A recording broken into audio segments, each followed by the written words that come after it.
That's right, Kristen. But before that, I want to dive into the international IPO market and explore how the NYSE is expanding its global footprint. So to discuss this more, I am joined with Cassandra Seier. She is the head of international markets for the New York Stock Exchange. Cassandra, how have you seen the IPO market on a global scale evolve in the last year? Sure. First of all, thanks for having me on the show, Trinity. It's good to be here. It's been a very interesting 2024. The first half of 2024 has actually been pretty robust. We have had more deals in the first half than the last 2 years combined in IPO market, in new IPO proceeds. And on the international side, we have been really, really busy going around the world, making sure that companies from outside the United States also have the same access to the U.S. capital markets and are able to come to list at the NYSE. So overall, I think 2024, first half, super exciting. And more to come. I think there will be companies looking at a 2025 window as well. So we expect the pipeline to be very robust. Can you share some of the key trends that you're noticing right now when it comes to the broader IPO space on a global scale? And why do you think these international companies choose the NYSE to list as opposed to other global exchanges?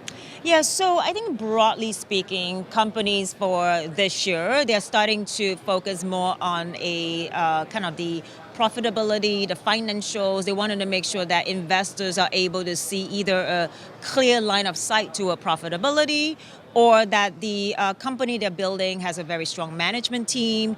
They're very much looking inward to try to make sure that they got all their ducks in a row so that when it's time for them to come out for an IPO roadshow, they'll be ready. They have strong financials and they have a great management team. So the trend really is more around how do they amplify their story. And it really ties in with NYSE and what we're really good at, which is offering a platform to let companies tell their story. And I think international companies, sometimes they have products and services that are fantastic, but are not yet well known to the US investor base. And there's a lot of headlines right now that's moving markets, right? I want to talk to you about how you're seeing the impact on international markets, on a capital markets perspective, if any, right? And also how the geopolitical turmoil overseas is also having an impact on your deal flow. Yeah, I mean, look, I think we try to control what we can control, and things that are outside our control, we can't really, put too much focus on that. Geopolitical concerns will be one of those. But for what we do, as a trusted advisor to our companies and issuers looking to tap the market in the U.S., we really want to help them think about how to get ready and also focus a little bit more around the right market window. And market window, it's really difficult to predict, but, it's really a lot of times based on where there are lower volatility in the marketplace. The Fed is starting to reduce interest rate, which is heading in the right direction. This is a U.S. election year as well. So I think companies are trying to see whether it is a window before the election time or in 2025. So what we do is we work closely with companies on when is the best time for them, and every company has a unique story and a unique time window. We just work closely with them to ensure that they are ready. And what role do you see international companies playing in the long-term growth strategy for the NYSE? Yeah, so I'll just give you some data point. We have 2,400 companies globally listed on the New York Stock Exchange, and about a third by market cap is non-US company. That is a pretty tremendous numbers. And so, it will continue to play an important role at the NYSE.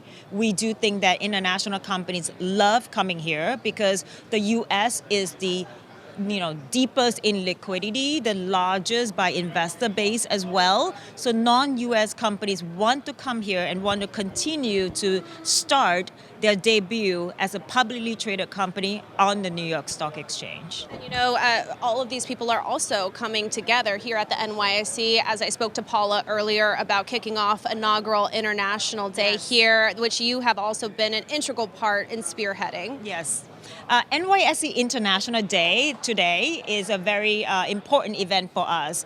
Why? Because we believe in getting companies from non-US or outside the US to come here and talk talk about international collaboration.